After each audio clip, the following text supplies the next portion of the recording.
Bakit nga bang paligid ay nagkakaganyan?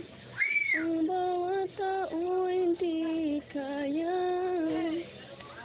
pangalagaan dahil sa pagiging pabaya ay nararanasan.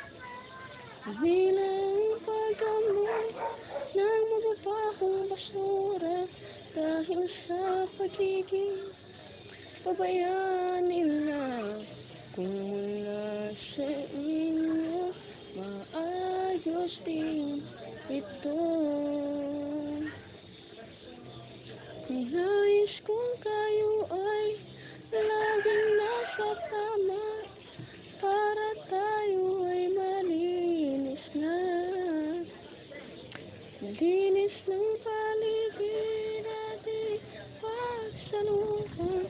Kung kayo'y tutulong, di ko pipigilan. Kung wala sa inyo, maayos din ito.